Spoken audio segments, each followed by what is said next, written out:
Oh, and down he goes! Right hand, left hand! And I don't think he's going to get up! I think it's all over! I think it's over! Is he going to get up? Can he get up? Can he get up? He does! Oh my goodness! Somehow Fury has managed to get up! If you haven't already, please also subscribe to us on Apple, Spreaker and Spotify. Just type in Brawl Boxing and you'll find us there. Thank you. Thanks to Wow Hydrate, who've sponsored the podcast. They provided me and the lads with some of their protein and vitamin waters, along with the electrolyte drinks, which are the best on the market. Thanks for your continued support. We really appreciate it. Hello, folks, and welcome back to the Brawl Boxing podcast. I'm Kieran McCourt, and I'm joined by co-hosts Colin McGuigan and Ram McLaughlin. Well, guys, back today with us is an absolute veteran of the podcast. I think this is his fourth time on the show. And Please welcome Tyrone McKenna. I was the first person on the show as well. The very first, the OG. The very first. You know what? That's mad. Actually, do we think of that? It was you, then it was Spike, and then it was Mick. I made Boxing Brawl or Brawl Boxing. What don't even know the name? Still doesn't know the name. That is mad because I think this will be the 60th episode. Am I right? 60th, yeah. Yeah. So Tyrone was the very first. 50 Let's go. That's scary. But I know. What was that? Then what was that? 2020, October 2020. It was. Do you remember how bad it was too? Tyrone actually turned up in like In his what, boxers. you were wearing. Nah, he wasn't his boxers. I'm wearing the best. It was we had to do it over for anyone who can't find our original episodes on YouTube or anything. It's because Coco didn't have a camera, so we had to do the first like 4 episodes on just a call, so we could only hear each other speak. No one could see each other, and it was just awkward as fuck. So everyone would be like over speaking each other. So if you're listening to this, don't go back and watch them. Do you know what got worse? It was actually we done Frampton, and me and you had our cameras, and he didn't. Coco was just a black screen. With the name Colin McGuigan, and he was going through a court case with Barry. It actually was so hard to do them though when you couldn't see each other, because I remember sitting at my kitchen table and we just had my phone on loudspeaker, and it was just like you're in like a call with your mates, but no one knew when someone was going to speak. Do you know what I mean? Yeah, it's definitely, it's still even hard now doing it on Zoom, but like compared to when we done it with Tyrone at the hotel, like it was just, I was having the sing off with him, battered him in the sing off, and then he battered Jose Felix. Then we moved on. You know what I mean? You're 1-on-1 for the night.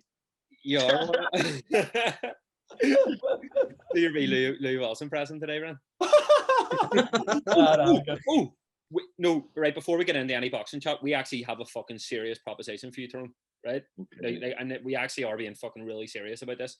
Yeah. Feeling next year, right? We were thinking, right? Just picture this in your head, right? Middle of August, roaring heat, beautiful, beautiful day, right? Everyone's out drinking, you're backstage warming up. You come out with a leather jacket on, Summer Lovin' Grease playing. Oh my god. Oh, I love it. mate. That's actually good. Mate. You need. We spoke about this on the pod last week. We need you to do it. I'll do it. I'll 100%. Here, listen. I'll have girls wearing the wee pink jackets walking Yes! out with me as well. No, it's not. Tyrone, the way you do videos before. We need one like, do you know, in a school we'll do it like St. Columns and Twinbrook or something, of everyone up on like on the bleachers. Then Tyrone, to be By the fair, way, see that song? Very rapey. It actually is. Yeah. It is. Did you put up a fight? Like, if a girl's putting up a fight, you leave it. that's the quote we were looking for today. Here, you know what? You can walk out. Trina and Jennifer can be behind you, and they're pink. They let them crap before. So, Tyrone, we genuinely need you to do this though, because we were thinking about. I'm already sold. I'm sold. I've also got another proposition for you, Tyrone. Well, with two propositions. Right, this one's actually a good one. So you obviously don't listen to the podcast if you didn't hear last week. So podcast. So would you be interested in fighting Muhammad Ali's grandson at the Fela? Because he wants to come to the Fela. Now it might need to be at a catchweight. It's a Is that a pretty weird. proposition?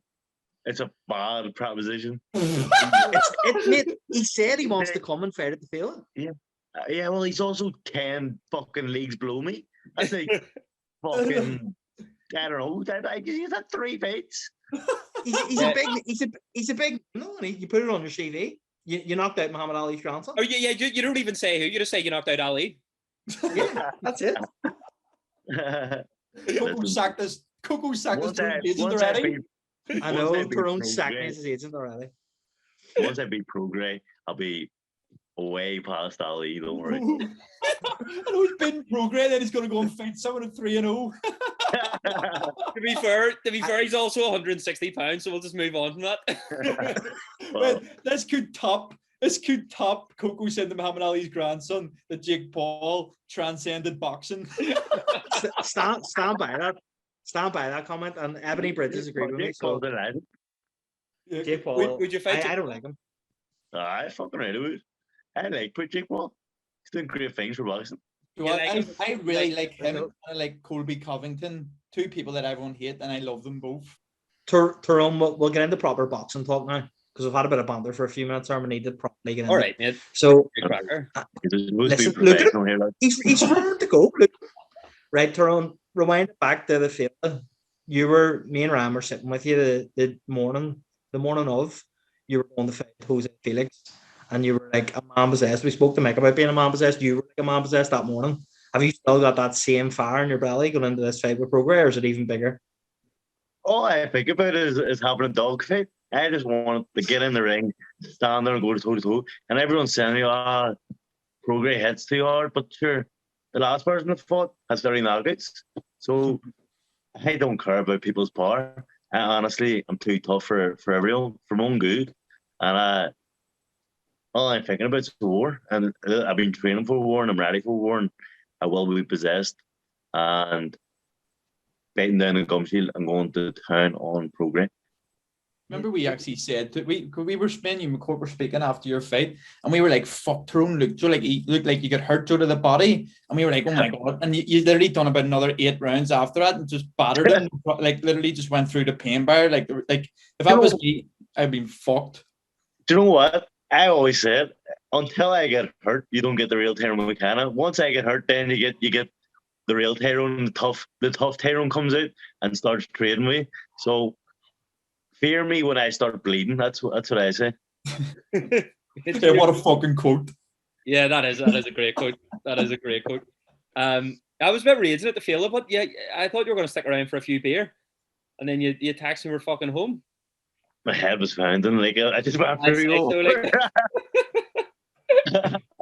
you know what? I was supposed to go away for it, and then I just said, I was standing there and said, "Fuck this! I just give me bar. I'm just going home, get a beer, and go to bed." I like the next day. Going out, going for pints and shit, and I feel a bit fresh. But after fights, as you see, I'm taking a lot of punches, so all I want to do is chill. Do you have to? Would you have to be careful as well? I've heard like a boxer's maybe not partying after, because if you wake up the next day and you have a sore head, you don't know if it's a hangover or if it's like, I know you're laughing, but like it's something more serious. Like Yeah, well, I would know. Like I do. Like when I did go home from the field, I did drink like fucking still, but it was just a night. But listen, I don't know. I don't really. I seen him the day after the field, outside the Balmoral, Marty Rogan. They were both blocked. Tyrone was hanging on. I'd be drunk for the foreseeable future after a fight.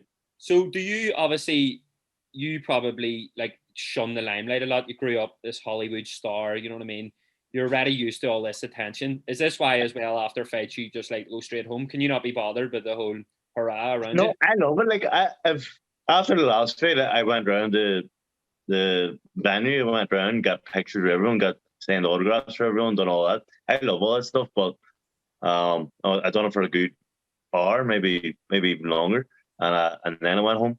But no, I love that's the perk of the job. I love that bit. That's my favorite bit. Like day week, going around, getting pictures, saying autographs, everyone saying you're unbelievable. That's the best part of it.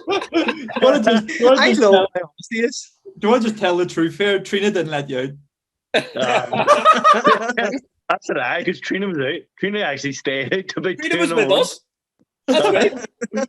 We said to you at the time, we were freaking out more than her. And even your mum was sitting beside us, your mum and dad. And I swear to God, I think it's just because they've seen you fight live so many times that they were just like, it's just like clockwork. Like it's, oh, this is what Tyrone does. He just goes. No, my man freaks out. My dad has to get blocked before a fight. Like he goes to the bar. He does drink, but he wouldn't be a massive drinker during the day. And he'd go to the bar early and start knocking the whiskies before my fights. Well, I will say this: your brother looked like he's seen a fucking ghost. He looked like he's seen naked Connor Burns in the ring. Oh boy, He actually doesn't. That's the one fight he went to. Like he usually doesn't go to fights. He'll stick it on TV in the house, and then he'll listen to it in the kitchen because he can't watch it. He says his anxiety be through the roof. He'd be shaking and all. He'd be like, "Fuck that." So I was surprised he went to that fight. To be honest, that was a bad one to watch. If that's your first one. Tyrone, what's the whole thoughts about being in Dubai? This will be like you were out there before, weren't you? And then it got cancelled. You came back, and also is this going to be like putting it right over there? Looks like a good arena too. It was actually this time last year that I went right over. It was ahead of fucking COVID. It was a hassle to get over, and then to not fight was deflating, and it was so annoying. And then having to go back, it took me 3 days to get back because I had to fly in and out everywhere and try and dodge getting the lockup for 10 days. So that was a nightmare. Like, fuck me, I was like, I'm never going back to Dubai. But here I am going back to Dubai a year later, and I just can't wait. I can't wait. Last year I was kind of happy it didn't happen because it was locked in. There would be no proper crowds, and everyone knows I need a crowd to fight. And this time I'm excited. It's in an Irish kind of a district, and there's going to be a lot of Irish supporters. A lot of people mail me saying they're going to the fight and stuff. So although it's away, it'll hopefully feel like home, and I'll have the home support, and they'll carry me through the fight. When is it you're going over? I ain't going over Saturday. Getting close. Very close. Day weekend as well. They'll be full of Irish, sure. Yeah, I know that. Like, they actually, I was looking up, and they actually celebrate St. Paddy's Day pretty big over there. So it's 3 days celebration: Friday, Saturday, Sunday. Oh, like they're only, I don't even think they do anything on St. Paddy's Day. They're doing it all the weekend. So that weekend sounds like it's going to be unbelievable, and it's going to be packed with Irish people. So I'm pretty excited. What's the ring walk? I seen you put on Instagram that you were looking for ideas. Can you give us a bit of an idea of what it's going to be? We'll not put it in if you don't want us to. No. Well, it'll start off with the one that I came out in Fela. Yeah. Class. And then it kicks into a West Belfast band. I know. Yeah, I know. if you know, you know. I know. And it's lethal. That'll be, who is it? Begins with K, does it? Yeah. And it happens if you're a hood. Yeah. Have I been away from West Belfast too long? Not going to West. You have. You definitely don't know him. He's too Malone. I'm a Tory now. It was you well know them, Ryan. I think the word band might throw you off, but yeah, it's not Tyrone's usual music either, from what I know of Tyrone. I love them. I fucking love them. No, they're epic. I just imagine you like a Thin Lizzy type guy for some reason. Yeah, well, Mick Jagger. You remind me a bit of Mick Jagger or something. So I love Mick Jagger. He's one of my faves, but like it's St. Paddy's Day weekend, so I said, look, I have to go full Irish. That'll be epic. How long are you going to stay then in Dubai? I'm home straight away. I just want to get home. I love Belfast, so I want to get the PD, get a pint of Guinness, and chill with people. You're obviously you're an influencer yourself. Would you not want to stay out for a week or something? Just get all food. No, actually, Dubai doesn't interest me to stay out. I'm there for business and then home. I can't wait. You might have to stay out there with some of the NFT community once we do a few deals for you, and you're going to have to stay out for a few days. That's true. It's a big thing over NFTs, isn't it? It is. So CryptoCons, if you're listening, Tyrone McKenna is interested. CryptoCon. Belfast influencer. But to be honest, you have to invest in a little ring light like me. Do you know what I mean? That's when you're a proper influencer. Right. Tyrone, show us that man cave of yours right now. Once you have it set up, 2 times a turn around. Can you even spell? You can't. Once you have this set up for your man cave, Ryan, then we can talk. So this is where the belt. Look at that big poster. What? That is Man, bad. boom, boom, boom. Bit of a guitar because I'm a guitarist. This is the most. Is that whiskey? Jack Daniels now sitting there. This is the biggest man cave I've ever. This Look at that. That's some drink selection in there. That's a proper man cave throne. Ryan's has like fucking glasses in there, and then boom, the computer. The Boom. PC. Wow. Where you get slapped on COD, love it. You know what? That looks cozy in there. That's class. That's Sorry. legal. You Can't don't hear need to leave it. it. Tommy doesn't want to do pre-drinks in a bar. He definitely goes to your man cave. Take to get a few free drinks. Well, I love actually, it. This is the spot for drinking, I'm telling you. Great. When we get an invite, I our know. next sit down should be in there. That's for Boom. VIPs. And we all have to drink, even Coco. Yeah, well, I'm all proud. After the fight, come. Maybe we'll discuss Tommy's future fight, which was announced today. Big fight. Yep. That's we where do. the Stag is. The Stag is in now Manchester for that fight. No way. Is I have it? a match that Friday, but I'll be out Saturday night with Well. I'm inviting myself to your stag. That's right. You can. Anyone's welcome. Well, actually, we were going to touch on that later on, but we may as well talk about it now. Actually, Tommy Film Smith too. It's just been announced the night we're recording this, so about a week before it came out. What are your thoughts on that fight? Are you buzzing for Tommy? But like the first fight was unbelievable, and I believe Tommy let it slip himself the way he boxed. I mean, he could have won the fight very easy. I thought he did do enough to win the fight, but it was close, and I think it was close because of Tommy, the way he kind of switched off halfway through the fight for a few rounds, and I think he knows that himself, and I think he knows what he has to do to win this time, and it was an unbelievable fight, the first one, so I'm excited. This time it's in front of a massive crowd. Last time it was in front of 1,000 people, I think, or 800 people, so it deserves a big crowd, it deserves a rematch, it deserves everything. I'm buzzing for it. Tommy's really wanted this fight, and he looks right up for it. So I'm excited for the rematch and see him batter Chris William Smith. I've never heard him speak so highly of Tommy. There must be some sort of. Made him a cup of tea last night. Tommy's a rat as well. But This honestly, like I don't even find this funny. This breaks my heart. What's been going on between Tyrone and Tommy? Because like they're so like I actually noticed the tweet. You both put out a tweet today, but you probably have each other blocked, so you can't even see. Yeah. And it was about who was it? Ellie Scott there? Someone put up a thing where we're in a balaclava and people really, were you basically wrote Sandy Ryan, you just basically wrote the same thing, and it was like round about the same time, and I was like, these guys haven't even seen each other's tweets. They're just so in line. But they're just forcing themselves away from each other. It's heartbreaking. He said it himself. Rats running packs, so I'm not running about with him. Tyrone, when you're back from Dubai and once you've beat Prograis, we have to get this carpool karaoke sorted. Obviously, we've got it out there. Separate cars, and we were taking Tommy. No, you two in the front, boxing the head of each other. That's what we need. That's what the people want. I'll get this in the Merc. Sweet. Oh, fuck, fancy. Look at me. Do you think though? See the Billum Smith thing. Just to touch on it, obviously that was kind of overshadowed, and people probably forgot as well that Ian John Lewis was the referee. Do you think that decision at the weekend? What was your thoughts on that? Well, 2 weekends ago now, wasn't it? He had a big part of it because he prepared Jack Canada. Yeah, that's what I was gonna get to. I'm very close friends with Josh and Jack. Like I like them both, so I hate the side with one, but I thought, see, to be honest,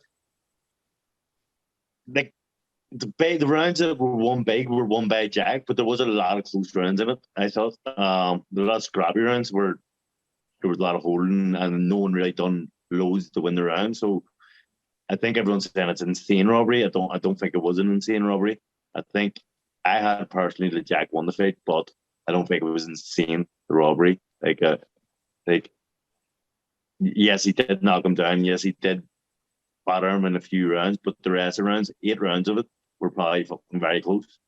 So that could have went either way. But I did have Jack winning, to be honest. But yeah.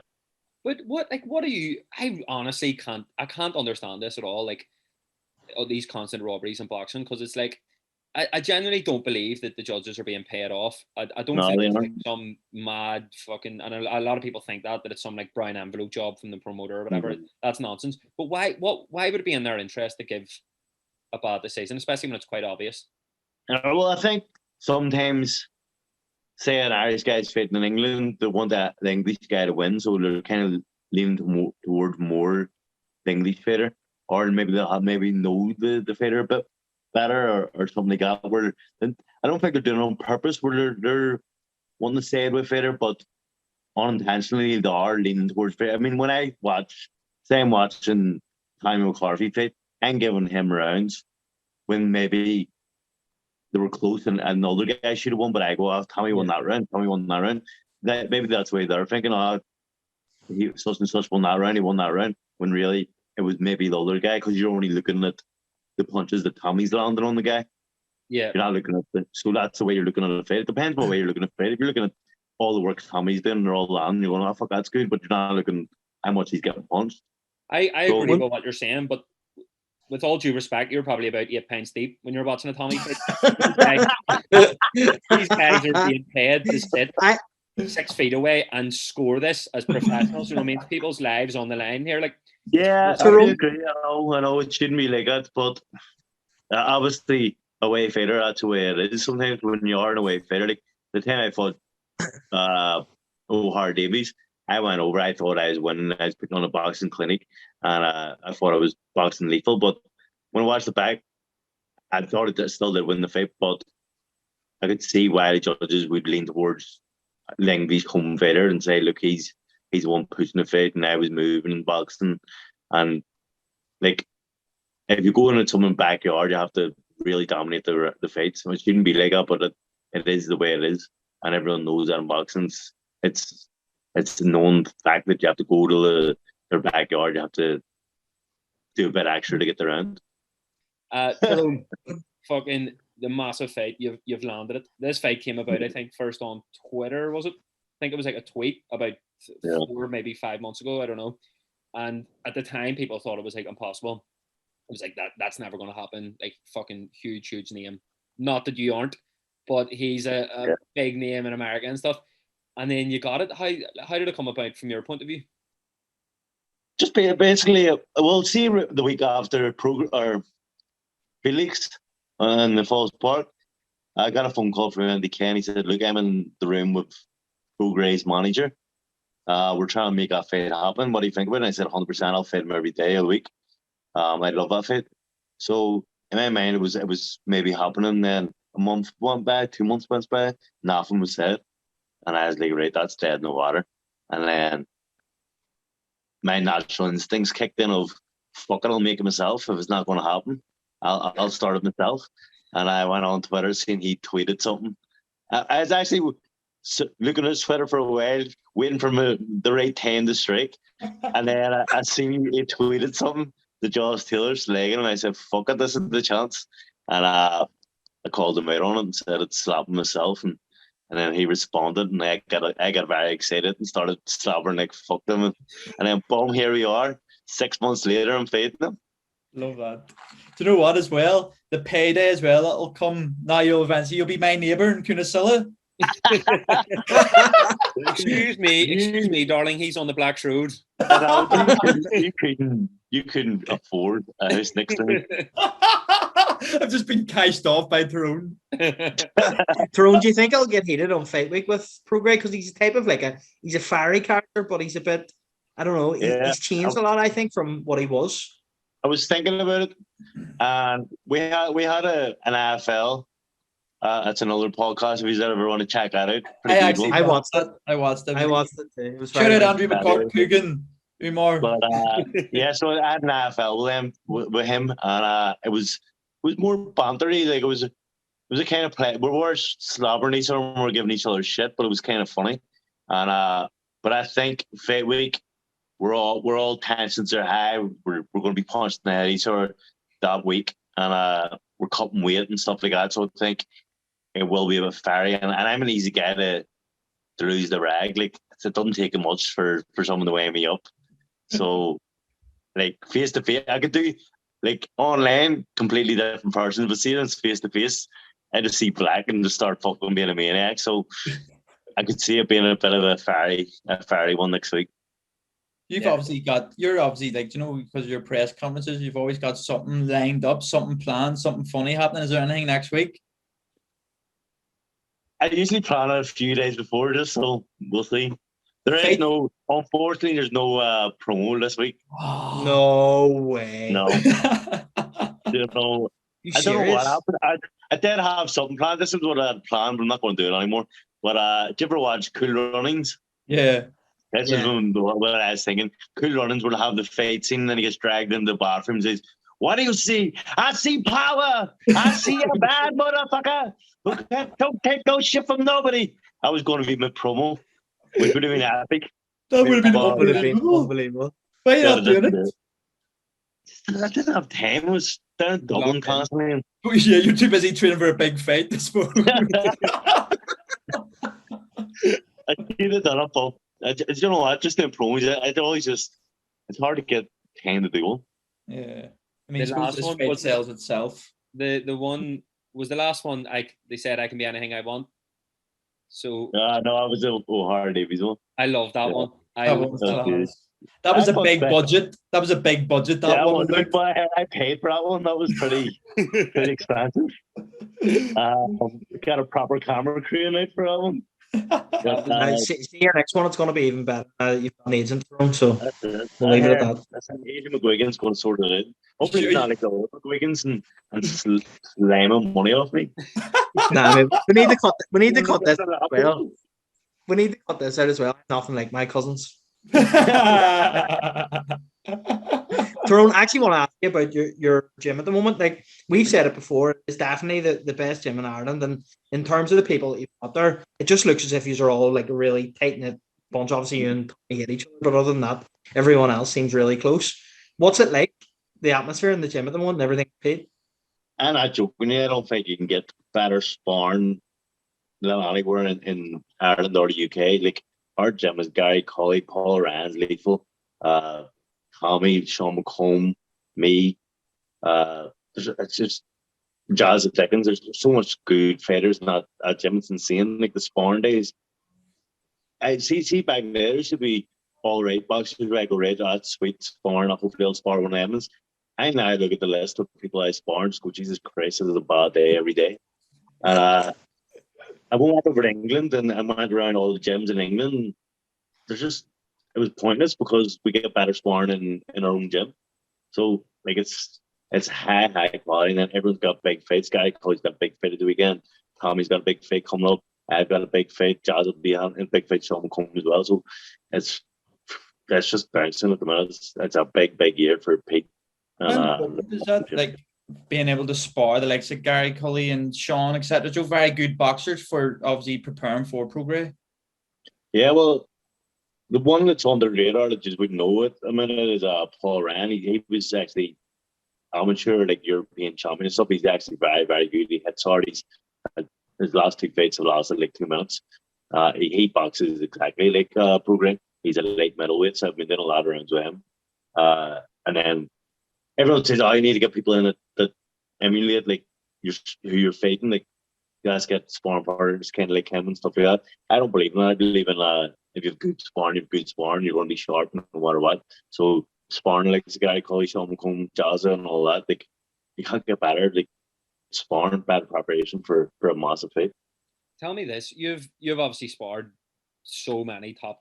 I imagine you've been in there with like John Joe Nevin and stuff, even in your early career, probably. And then like as you say, your camp now, you've been in McCutterall, probably you've sparred Kakatsi and stuff as well. Yeah. So like some top boys, what style do you dread the most to go into sparring? Because we know you love a war when you're fighting, but when you're sparring, well, I used to spar a guy, and he's probably the best person I've ever sparred, and he's probably going to be the go to boxing. It's Tyrone Menace. He's called Boots. Yeah. I used to spar him. I sparred him for 2 years solid, and he was only a kid back then. He's fucking frightening. And just slipping, and then like he slipped a body shot. I've never seen anyone slip a body shot in my life. And, he's phenomenal. He's probably the best. Was that in Philadelphia? You would spar him? Yeah, it was just every day. I think I sparred him 3 days a week. And over in Philly, it's 4-minute rounds with 30-second breaks, so it was a nightmare.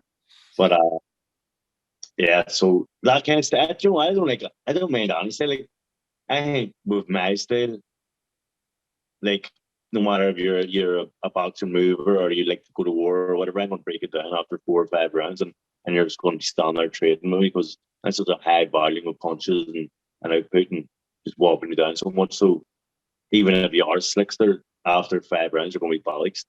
I actually think people that are slick wear out quicker than the ones that have scraps. So I don't know. I don't really have a preference or I hate the any style. It's so mad because you have all the attributes to be a slickster, and you're like, nah. See, I wasn't in amateurs. I had the hands down to my knees. I never put my hands up, and I just stand there and wait and kind to punch everyone. And then I got the pro and I said, you know what, fuck it, I'm going for wars. So it pays off as well because people love seeing you fight then that way. You know what I mean? Yeah, like, that's why I do it. I really just fight for the fans. Like I love the fans. Nothing more. Like I've had fights where I came out of the ring and I've had a scratch on me, and I've went about and people went, it was good fight, mate, good for me. And I was like, all right. I love getting out of the ring, bust it up, and people going, that was the best fight I've ever seen live, or that was a fatal night. And I've had that so much times now that I live off that. It's what I need. It's my adrenaline. It's my drug is people going up and saying that's the best fight I've seen. So I always go out there and one, like even before the Jose Felix fight, I was in an interview, I don't know who it was, and they said, what way do you want this fight to go? In dream scenario, and I said, honestly, I want to go out and I want to get dropped, and I want to drop him, and I want to get out of the war, and then in the last few rounds, I want to start plattering him, and that's what happened, and that's my dream fight. If I went out, honestly, I was fighting, but if I went out and not did Prograis in the first round, I'd be disappointed because I've trained Tyrone McKenna, ladies and gentlemen. I trained my Alex off for 10 weeks for 1 round. Not a fucking chance. I'm going at least 8 rounds. And we're having a fucking war. I'm having blood all over my face, and I'm enjoying myself. Tyrone, see, listening to you speak, I'm fucking genuinely worried after this flight you're going to fly straight to Ukraine. Because like that's the vibes I get from this guy. Like, I just love wars. I love entertaining everyone, and I hate just boring fights. Yeah. So if you're giving a message to Prograis right now, what? You're going to give a message to Prograis right now. Tell him what's coming next Saturday, and we're going to pin him on this tweet. I told you, dogfight, Prograis. It's going to be a dogfight. You think I'm going to box and move? Oh, he's a tall south. We're going to box and move. I'm scared of your power. I'm not scared of anything. I'm not scared of you. Only person I'm scared of in the world is my dad, and you're not my dad. I'm going to stand in the middle of the ring and trade with you, and we'll see who comes out the victor. Yes. The mighty cat, ladies and gentlemen. That's why he's a fucking movie star. Just exactly. All like that. Flawless. When is this out? This will be out next, I imagine, next Monday or Tuesday, your fight week. Well, I'll give you an exclusive. Go on. Right. You love an exclusive. Look at that. We love it. No, I said my fight's for a WBC World Title Final eliminator. So, let's go. We're going for the big game now. Let's go. Scenes. West Belfast is going to have multiple world champions now. I love it. Let's fucking go, mate. That's epic. We might just be wee wankers and just post that tonight. Yeah, just post that tonight. Sweet. Well, I don't know if it's been noticed. Like WBC have been sharing everything around and putting up we rate Tyrone McKenna as a fighter and all this. But I haven't. I think like it's been done since about 5 weeks ago. I don't know why it hadn't been released. Yeah, I'm feeling more to find out now. Surely they're going to release it fight week. If they don't, we are. I've seen who'd you call him? Prograis said on a few AFL interviews. So yeah, fuck it. Well, Tyrone, we're absolutely buzzing. We're buzzing for your fight. Yep. We'll see you for about 20 million beer in your wee man cave when you're back. Can't wait. Absolutely. The first guest I've had on, and always a pleasure to have you on, Tyrone. So best of luck. Thank you, mate. Hell, this is my 5th take of this intro. My dad likes to call that life, but I'd like to call that white girl problem. met her back in autumn. Every gift I tried to get her, she already got them. Messing with the TA, wonder what she taught him. Work her way down, literally to the bottom. Where are all my best friends? How can I ignore them? Never gonna text them, I am too important. Look at what my dad bought, yeah, it was imported. He took a second loan, cause our family can't afford it. Nice guy, bound to finish last if it's a sport. Call her CeeLo cause she crazy and her arms are kinda short. Got a traffic ticket once, but she didn't go to court. And she interrupts my sessions every time that I record. So I tell her I got so much shit up on my plate, it's a buffet. Now we out in Paris and these women look like Muzzy. Superficial, she just needed combs like Puffy. You don't need to go, but I think you need to trust me. Come take a drink with me, forget